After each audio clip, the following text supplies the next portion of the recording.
vois ce qui doit arriver avant. Pendant 2019, Dieu monte cette porte. Et cette porte s'ouvre. Tu peux monter à tout moment, comme Jean, Daniel, les prophètes. Si tu es prophétique, quelqu'un dit je suis prophétique. Une fois que tu viens monter là, tu montes à l'autel. Une fois que tu viens aussi dans ce secteur, tu es devant l'autel. Tu n'as pas besoin de voir ça pour tomber par terre. On n'a pas besoin de te dire chaque dimanche, mettons-nous à genoux, levons les mains, tenons-nous dans la présence de Dieu avec crainte et tremblement. Non. Si tu comprends la parole, tu le fais. Parce que l'esprit en toi de vous, ça le fait. Vous allez envoyer l'essence du sang de Jésus dans vos maisons, dans votre cœur. Et déteste le feu. Quand tu as mis l'essence, mais le feu, il est foutu. Alors le feu du Saint-Esprit et le sang de Jésus. Allez, le feu du Saint-Esprit.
Shalom, et je vous salue dans le nom de Jésus. Ce matin, nous allons avoir la suite de l'enseignement sur les 7 béatitudes ou 7 bénédictions de l'Apocalypse. Donc, nous avons la fois passée, dimanche passé, débuté avec les 3 premières béatitudes. Et s'il faut faire un rappel des 7 béatitudes, la première est dans Apocalypse chapitre 1 verset 3. Heureux celui qui lit et ceux qui entendent les paroles de la prophétie et ceux qui gardent les choses qui y sont écrites. Deuxième béatitude ou deuxième bénédiction, heureux dès à présent les morts qui meurent dans le Seigneur. Apocalypse 14, 13. Et la troisième béatitude que nous avons vue la fois passée, Apocalypse 16, 15. Heureux celui qui veille et qui garde ses vêtements afin qu'il ne marche pas nu et qu'on ne voit pas sa honte. Donc nous avons dit que sur ces 7 béatitudes, nous en avons vu 3 et nous allons continuer dans la 4e aujourd'hui, la 5e, la 6e et la 7e. Donc n'oublions pas, avec un rappel, que la tradition évangélique réserve d'ordinaire le terme de béatitude à la liste de Matthieu 5, versets 1 à 12, et Luc 6, versets 20 à 23. Donc nous avons souvent le mot heureux ou bienheureux, le bonheur de, qui vient du grec makarios. Par ces paroles, Jésus-Christ avait un but particulier, nous l'avons dit, enseigner aux siens les normes que Dieu fixe aux disciples dans sa conduite spirituelle personnelle et dans ses relations interpersonnelles. Et le mot béatitude signifie à l'origine un état de bien-être, qu'ils sont bénis, quel bonheur, et tout cela, ça déclare à un individu, si on lui déclare bienheureux ou le bonheur de, c'est lui souhaiter d'être dans un état de bonheur, de félicité et d'honneur. Donc nous avons traduit cela de cette manière. Donc quelqu'un qui s'appellerait Béatrice, c'est une femme bienheureuse. Quelqu'un qui s'appellerait Félicité est une femme aussi heureuse. Mais connaissons-nous les 7 béatitudes? Chapitre 1, 3, chapitre 14, 13, chapitre 16, 15, chapitre 19, verset 9, chapitre 20, verset 6, et Apocalypse, donc 22, 7 et 22, 14. Ça, ce sont les 7 béatitudes de l'Apocalypse. elles sont bien différentes, nous l'avons dit la fois passée, celles du livre de Matthieu et de Luc. Elles sont différentes dans leur sens, elles sont différentes dans leur portée, car le contexte et leur contenu sont tout autres. Celles de Jésus dans les évangiles, à cause de l'environnement paisible du début de la prédication du royaume, sont bien différentes, tandis que celles de Jean, c'est un contexte de persécution à outrance, persécution sévère et durant la fin du 1er siècle. Alors, c'est pour ça que nous avons deux formes de béatitude avec des contextes différents. L'un, c'est dans les évangiles, l'autre, c'est dans l'Apocalypse, qui est le livre de la fin, et qui s'inscrit dans un kaléidoscope, c'est-à-dire plusieurs visions d'ensemble. Kaléidoscope eschatologique, c'est-à-dire qui touche la fin des temps, eschaton, et puis aussi catastrophique, parce qu'il y a tellement de jugements, 3 séries de jugements, le jugement des sceaux, des trompettes et le jugement des coupes, et qui finit par la chute de Babylone et l'éternité. Alors, ce sont des promesses en même temps qui sont là pour encourager les disciples à rester fidèles à l'agneau. Mais si nous continuons la suite de cet enseignement, dans la 4e béatitude qui se trouve au chapitre 19, au verset 9, l'ange me dit, écrit, heureux ceux qui sont appelés au festin des noces de l'agneau. Puis il me dit, ces paroles sont les véritables paroles de Dieu. Et j'aimerais dire que tous ceux qui sont nés de nouveau en Jésus-Christ depuis la Pentecôte se trouvent au bénéfice de cette bénédiction. L'Église de tous les siècles également, que ce soit l'Église du 1er siècle jusqu'à notre temps, jusqu'à l'enlèvement, et aussi pendant la période de la grande tribulation, ceux-là qui seront restés, ils pourront être au bénéfice de cette parole, qui sont heureux ceux qui sont appelés au festin des noces de l'agneau. Parce que cette parole est certaine pour tous les temps à partir de la venue du Christ et de la fondation de l'Église. L'Église de tous les siècles, donc, participera à une fête céleste grandiose qu'on appelle le banquet nuptial. Et c'est pour ça qu'en partant, le Seigneur a dit, je ne prendrai plus de ce vin jusqu'à ce que j'en prenne du nouveau, pour certaines versions, ou de nouveau, dans le royaume de mon Père. Donc il est allé nous préparer une place là-haut comme il a promis, et nous le retrouvons dans ses dires dans l'évangile de Jean au chapitre 14 jusqu'à chapitre 17, qui est tout ce discours dans la chambre haute. Alors nous avons ce banquet nuptial qui suivra son mariage spirituel, je précise, avec l'Église, avec l'époux, ou l'agneau Jésus-Christ, comme on le décrit dans le chapitre d'Apocalypse 19 au verset 7.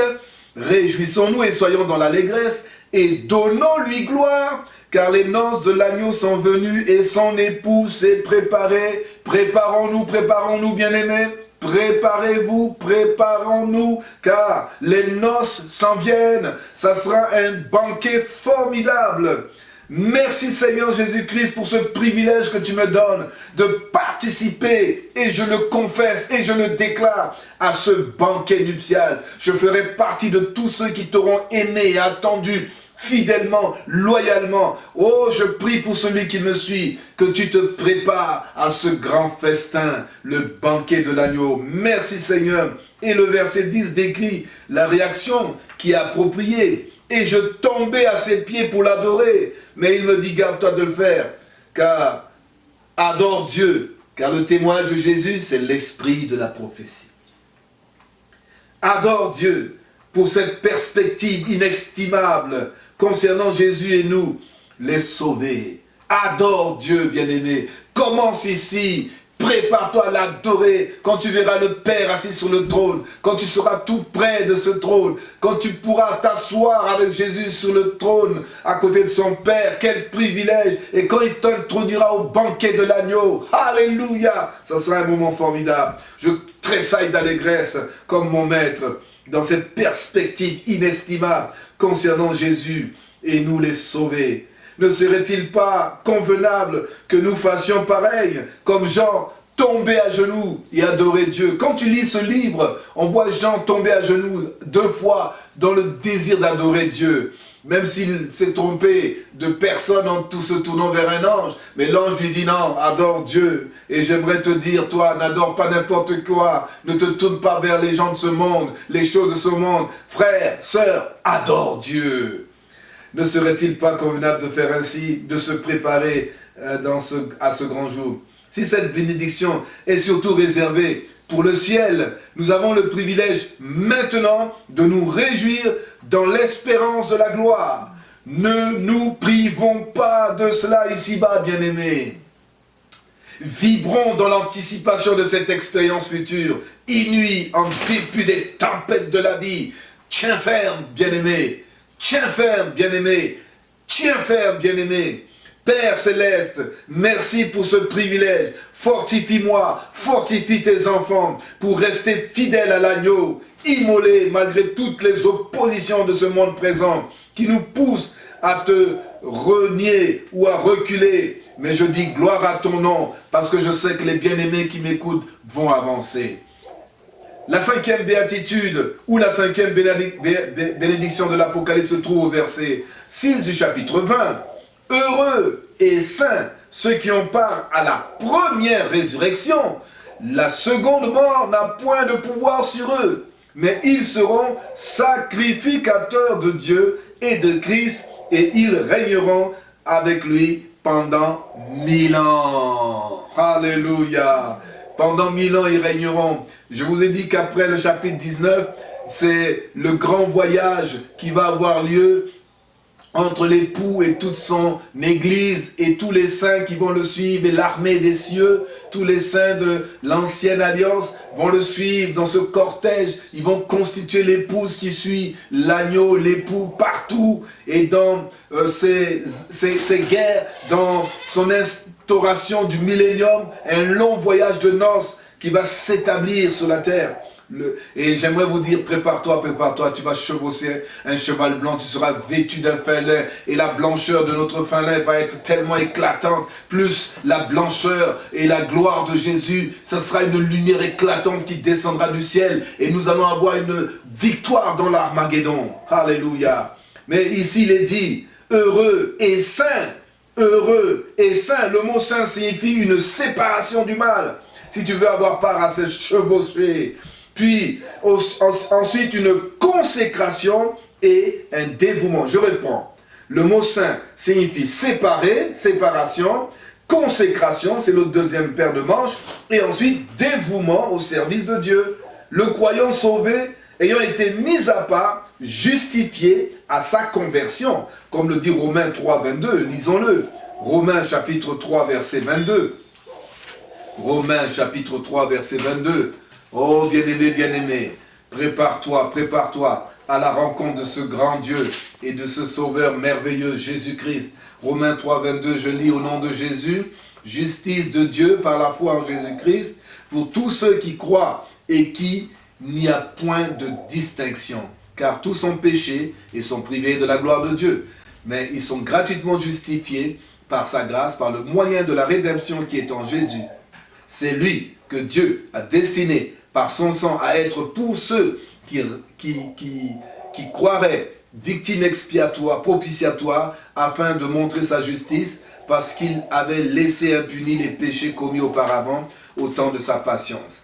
Afin, dis-je, de montrer sa justice dans le temps présent, de manière à être juste, tout en justifiant celui qui a foi en Jésus. Alléluia. N'est-ce pas merveilleux, bien-aimés? Oh oui. Romains 5 aussi, au verset 1, nous dit qu'il n'y a plus de condamnation pour ceux qui sont dans Jésus-Christ. Et le chapitre Romains 8 aussi nous en parle. Hein? Il y a donc plus de condamnation pour ceux qui sont en Jésus-Christ et qui attendent l'espérance de la gloire. Comme le dit Romains chapitre 8 au verset 30, que je lirai également, Romains 8 verset 30, c'est merveilleux, la parole de Dieu est vivante, elle est tranchante, elle est opérante.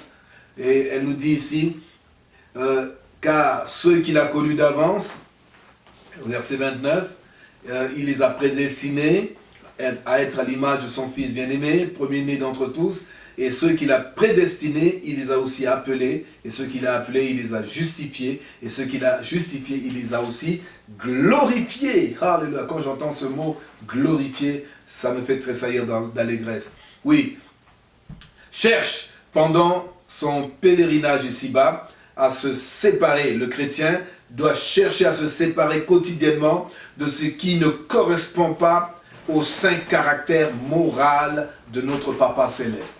Tel Père, tel Fils. Soyez parfaits comme votre Père Céleste est parfait.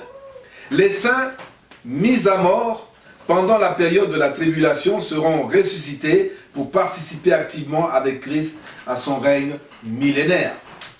C'est leur récompense pour leur fidélité face à des persécutions où ils vont faire face pendant la grande tribulation. Et ces persécutions qui vont les amener souvent à la mort.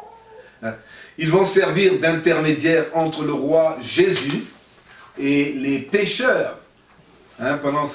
Ceux nés pendant le millénium naîtront avec la nature adamique et vont donc pécher. Apocalypse 20, versets 7 à 9. Mais notre texte mentionne une seconde mort.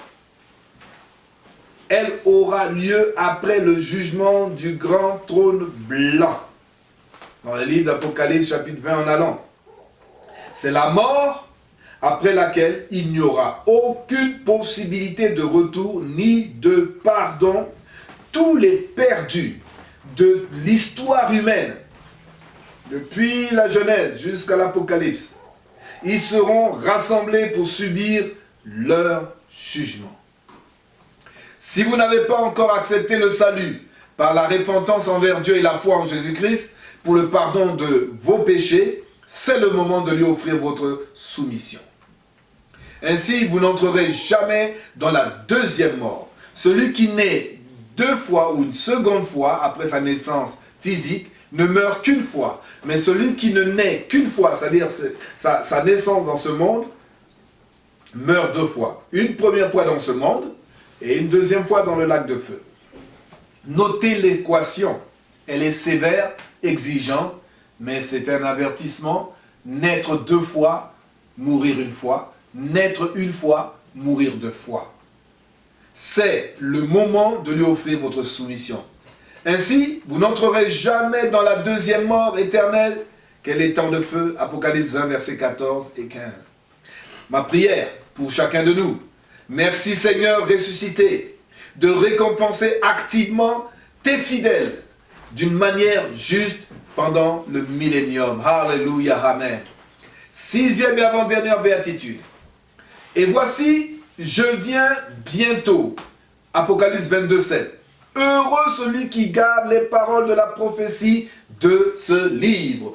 Heureux celui qui garde les paroles de la prophétie de ce livre. Au début, la première béatitude, c'est heureux celui qui lit, qui écoute, et heureux celui qui entend et met en pratique. Mais là, dans cette avant-dernière béatitude, avant d'arriver à la fin, il dit encore, et voici, je viens bientôt, une répétition. Veillez, heureux celui qui veille, on avait entendu. Maintenant, heureux celui qui garde les paroles de la prophétie de ce livre. Il ne faut pas en ajouter, dira la parole de Dieu, ni en retrancher, mais la garder telle qu'elle. Donc, gare à nous de rajouter ou de retrancher, que Dieu nous en préserve. Apocalypse 22, 7 nous met en garde. Ici, le Seigneur interpelle celui qui lit brusquement. Puis il lui promet que lors de son apparition, ce sera une apparition soudaine, c'est-à-dire bientôt. Alors bientôt n'est pas une mesure sur l'échelle du temps, mais bientôt c'est un mode d'apparition rapide, rapidement il veut dire. Si lors de sa première venue, Jésus était entré progressivement dans son ministère, lors de sa seconde venue, ce sera une venue subite. Notez bien, subite. Le Seigneur promet une bénédiction alors spéciale à ceux qui veillent, à toute personne qui prend au sérieux le contenu de ce livre. Car maintenant nous sommes un peu, comment dirais-je, assoupis, alourdis par toutes sortes de choses. Mais veillez, comme le dit la parole. Il y a une bénédiction pour ceux qui veillent, il y a une bénédiction pour ceux qui gardent la parole. Ceux qui veillent, car il viendra comme un voleur. Mais ceux qui veillent et gardent la parole de la prophétie de ce livre, qui le lisent, car la foi vient de ce qu'on entend. Plus tu le lis, comme je te prêche, je sais que ce n'est pas un message, le livre de l'Apocalypse qui est prêché souvent. C'est un privilège pour moi de pouvoir partager cela. Et c'est un honneur de parler de ce livre si mystérieux et complexe que Dieu continue de nous donner la sagesse. Une des leçons principales dans ce passage est l'exaltation de la gloire du Père et du Seigneur Jésus-Christ, qui est l'agneau. Preuve en est la présence dans ce livre, comme je l'ai dit lors d'un message déjà.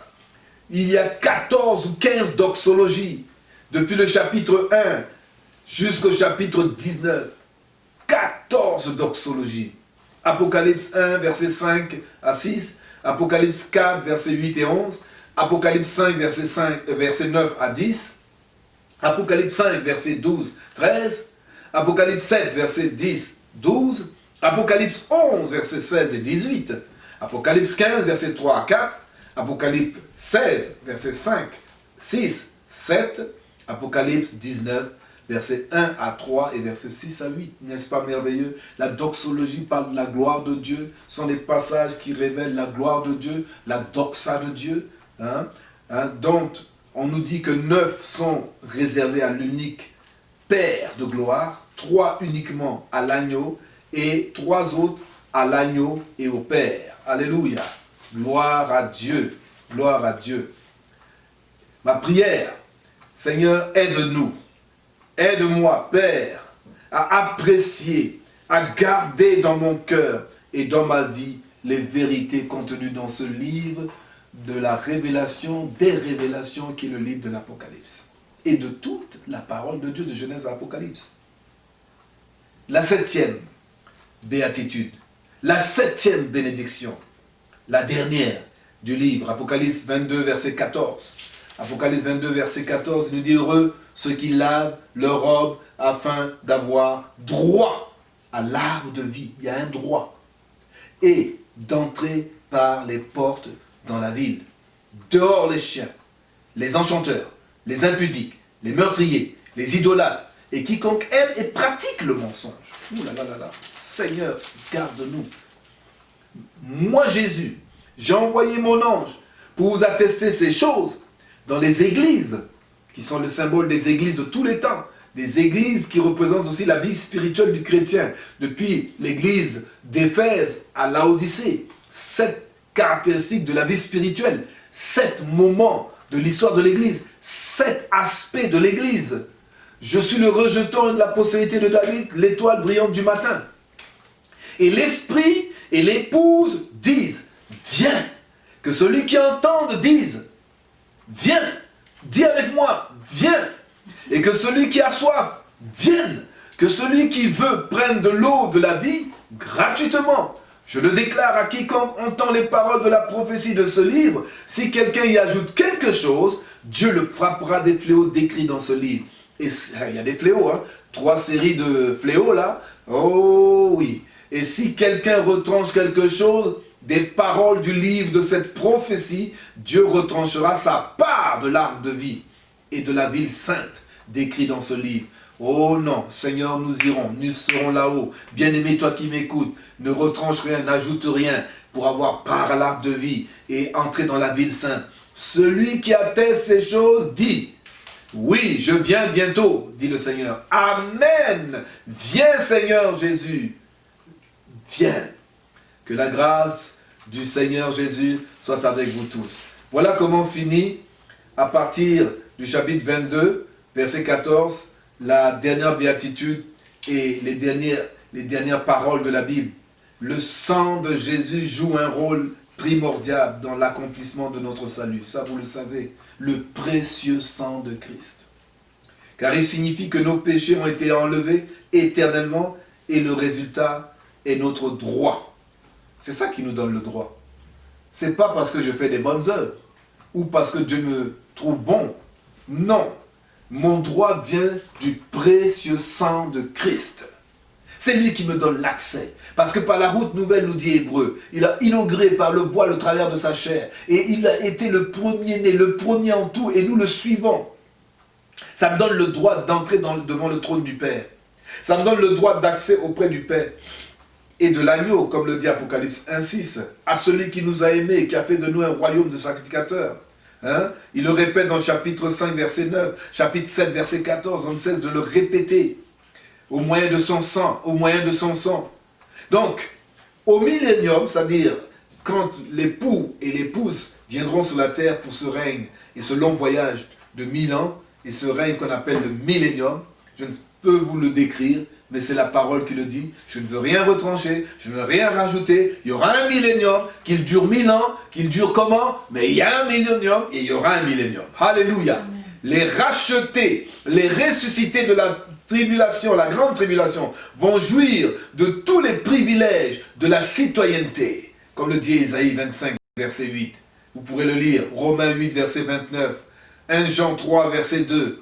Apocalypse 7, verset 13 à 17. Lisez-le, lisez-les. Apocalypse 22, verset 1 à 5. Comme nous avons lu ici. Hein?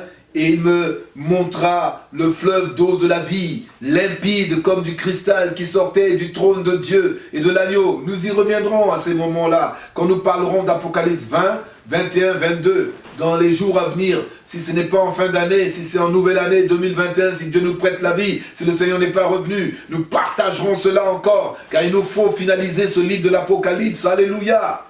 Alléluia. Amen. Et la parole de Dieu dit au millénium, les rachetés, ressuscités de la tribulation vont jouir de tous les privilèges de la citoyenneté. Toi aussi tu jouis de ce privilège. Ta citoyenneté est céleste. Oh ma prière, ma prière, ma prière.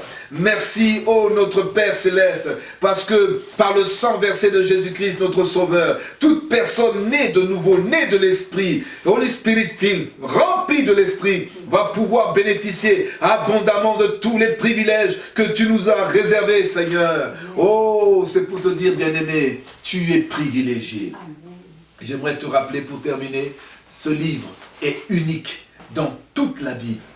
Il est unique, mystérieux, unique. Les choses cachées sont à l'Éternel, mais les choses révélées sont à toi. Oh, bénis l'Éternel pour les révélations. La Bible est un mélange d'extrêmes.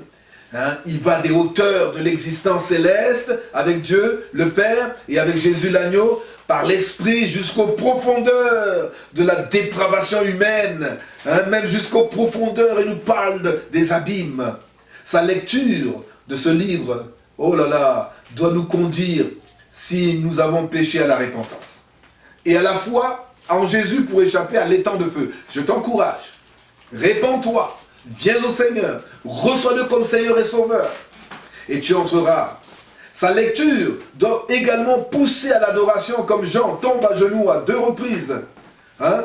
À l'adoration devant celui qui contrôle l'univers, il contrôle le coronavirus, il contrôle le sida, il contrôle les guerres. Il a dit qu'en ouvrant les 7 sceaux, c'est lui qui contrôle l'histoire de l'humanité. Il est l'alpha et l'oméga, le Seigneur des seigneurs, le premier et le dernier, le commencement et la fin. Il est au contrôle de toutes choses. Mon Jésus, le Père de mon Seigneur Jésus, contrôle l'univers. Ce n'est pas les hommes, ce n'est pas les Illuminati, ce n'est pas ci ou ça. C'est Yeshua HaMashiach, le Fils du roi des rois, le Seigneur de gloire, décrit par Jean, qui a décrit qu'il est le Seigneur, mais là il décrit qu'il est le Seigneur des seigneurs et le roi des rois. Alléluia. Amen. Alors je voudrais que tu lises ce livre, toi en tant que converti, que tu commences à être fidèle, discipliné, même dans l'opposition actuelle, au milieu de toutes les visions que tu vois décrites. Écoute la parole. Oh, savoure la parole dans ton âme et dans ton esprit. Savoure les 7 oasis de bénédiction, qui sont les 7 béatitudes, les 7 bénédictions, qui sont accessibles par la foi. Maintenant, tu peux y accéder. Tu peux y accéder. Amen. Tu peux y accéder. Amen. Tu peux y accéder. Amen. Que Dieu te bénisse, que Dieu te remplisse, que cette parole t'avertisse, que cette parole qui est exigeante te pousse à l'adoration, te pousse à rechercher cette bénédiction. Au nom de Jésus de Nazareth, soyez bénis, soyez remplis, soyez bénis par ces 7 béatitudes, au nom de Yeshua HaMashiach. Amen. Amen. Merci pour ta parole, lumière donnée aux hommes, qui nous fait connaître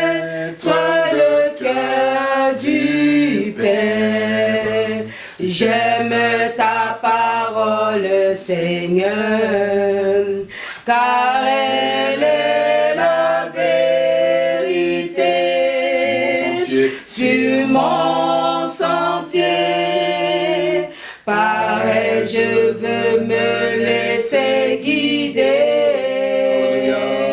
et faire ta volonté sans murmurer,